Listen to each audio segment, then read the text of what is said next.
بارش کا موسم تھا اور جنگل کے تمام جانور اپنے اپنے گھروں میں چھپے ہوئے تھے۔ آسمان پر کالے بادل چھائے ہوئے تھے اور بارش مسلسل برس رہی تھی۔ جنگل کی ہر چیز گیلی ہو چکی تھی، پتے، درخت اور زمین سب پانی میں ڈوب گئے تھے۔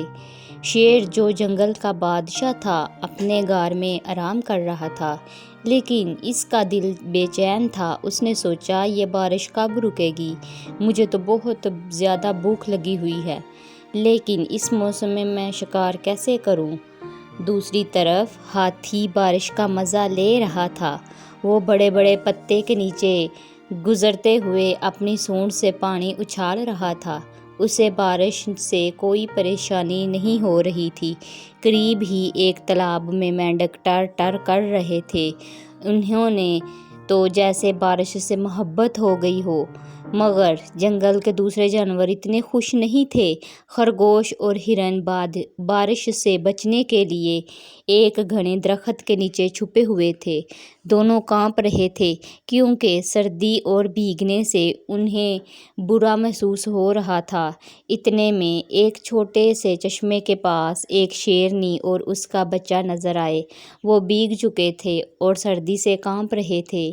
شیرنی نے دیکھا کہ قریب ہی ایک غار ہے جہاں وہ پناہ لے سکتے ہیں۔ وہ اپنے بچے کو لے کر غار کی طرف بڑھ گئی۔ غار میں پہنچ کر اس نے دیکھا کہ وہاں پہلے ہی ایک لومڑی موجود تھی۔ شیرنی نے اسے کہا، کیا ہم یہاں تھوڑی دیر ٹھہر سکتے ہیں؟ میرا بچہ سردی سے کانپ رہا ہے۔ لومڑی نے انہیں غار میں آنے دیا اور کہا، یہاں بیٹھ جاؤ، لیکن یاد رکھنا کہ ہمیں بارش کے بعد بھی ایک دوسرے کی مدد کرنی ہوگی۔ شیرنی نے سر ہلایا اور اپنے بچے کو سہارا دے کر بیٹھ گئی۔ اسی دوران بارش دھیرے دھیرے تھمنے لگی۔ جنگل میں ایک عجیب سی خاموشی چھا گئی۔ آہستہ آہستہ سب جانور اپنے اپنے گھروں سے باہر آنے لگے۔ جنگل کے جانوروں نے محسوس کیا کہ جب بھی مشکل وقت آتا ہے، انہیں ایک دوسرے کی مدد کرنی چاہیے۔ شیر، جو پہلے بھوکا تھا، اس نے بھی اپنی بھوک کو نظر انداز کر دیا اور فیصلہ کیا کہ وہ بارش ختم ہونے تک کسی کا شکار نہیں کرے گا۔